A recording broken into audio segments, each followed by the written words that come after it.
सभी प्यारे भक्तों को राम राम।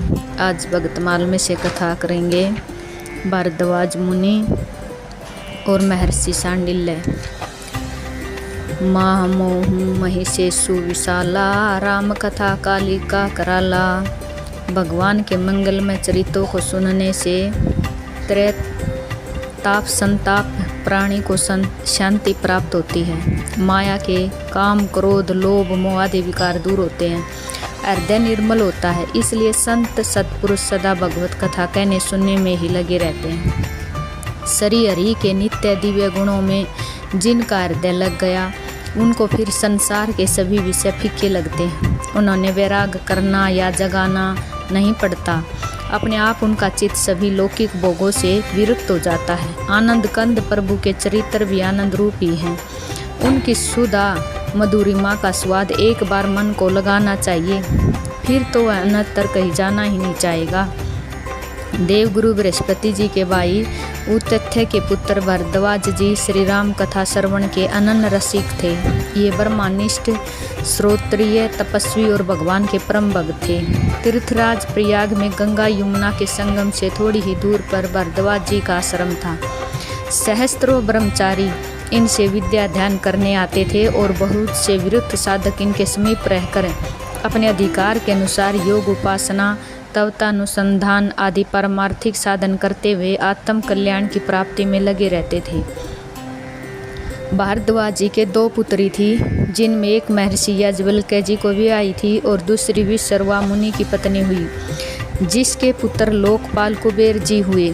भगवान श्री राम में भारद्वाज जी का अनन्य अनुराग था।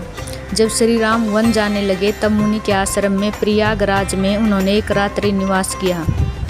मुनि ने भगवान से उस समय अपने हृदय की निश्चित धारणा बताई थी। कर्म वचन मन छाड़े छलू, जब लग जनु न तुम्हार, तब लगी सुख सपने नहीं किए कोटि उपचार। जब श्री भरतलाल जी प्रभु को लौटाने के उद्देश्य से चित्रकूट जा रहे थे तब वे भी एक रात्रि मुनि के आश्रम में रहे थे। अपने तपोबल से सिद्धियों के प्रभाव से मुनि ने अयोध्या के पूरे समाज का ऐसा अद्भुत आतिथ्य किया कि सब लोग चकित रह गए। जो भगवान के सच्चे भक्त हैं उन्होंने भगवान के भक्त भगवान से ही अधिक प्रिय लगते हैं। किसी भगवत भगत का मिलन उन्होंने प्रभु के मिलन से भी अधिक सुखदायी होता है। भारद्वाज जी को भरत जी से मिलकर ऐसा ही असीम आनंद हुआ। उन्होंने कहा भी है, सुनह भरत हम झूठ न कहीं, उदासीन तापस बन रही, सब साधन कर सुफल सुहाहा, लखन राम सिय दर्शन पावा, ते ही फल कर फलु दर्श तुम्हारा, सहित पियाग सुभाग हमारा।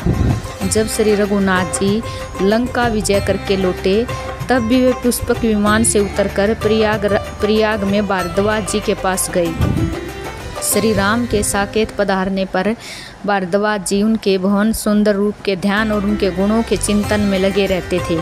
माघ महीने में प्रति वर्ष ही प्रयागराज में ऋषि मुनिगण मकर स्नान के लिए एकत्रित होते हैं और एक बार जब माघ भर रहकर सब मुनिगण जाने लगे तब बड़ी श्रद्धा से प्रार्थना करके भारद्वाज ने महर्षि याज्ञवल्क्य को रोक लिया और उनसे श्री राम कथा सुनने की प्रार्थना की। याज्ञवल्क्य जी ने प्रसन्न होकर श्री राम चरित्र का वर्णन किया।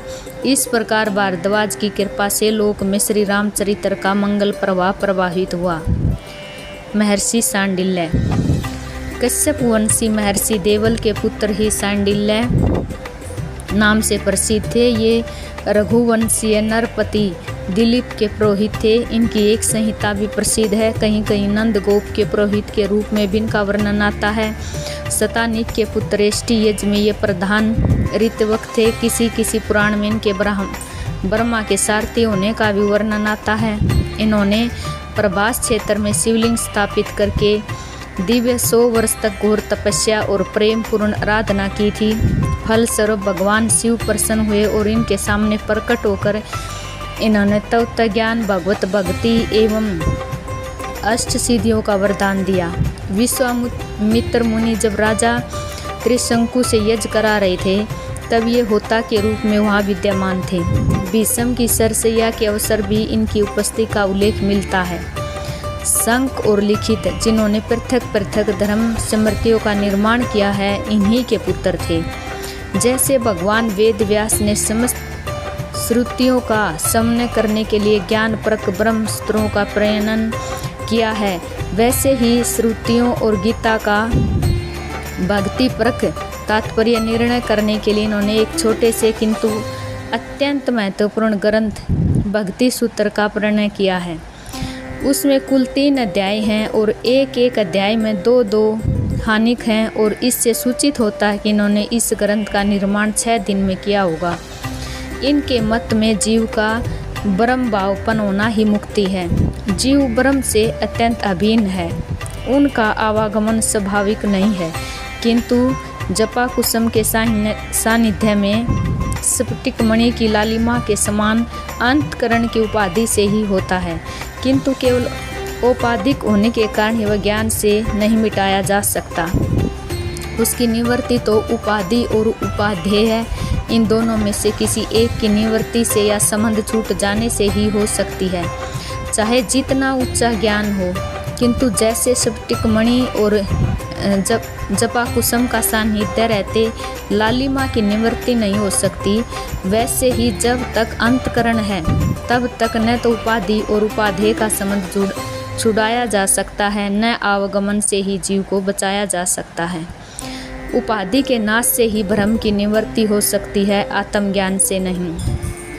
उपाधि नाश के लिए भगवत भक्ति से बढ़कर और कोई उपाय नहीं। ब्रह्म भाव उपलब्धि के लिए यही उपाय भगवान श्री कृष्ण ने कहा है। माम च योग व्यभिचारणे भक्ति योगेन सेवते स गुणान समितयेतान ब्रह्मभुवाय कलयपते। इस भक्ति से त्रिगुणात्मक अंतकरण का लय होकर ब्रह्मानंद का प्रकाश हो जाता है। इससे आत्मज्ञान की व्यर्थता भी नहीं होती, क्योंकि असरदा रूपी मल को दूर करने के लिए ज्ञान की आवश्यकता है।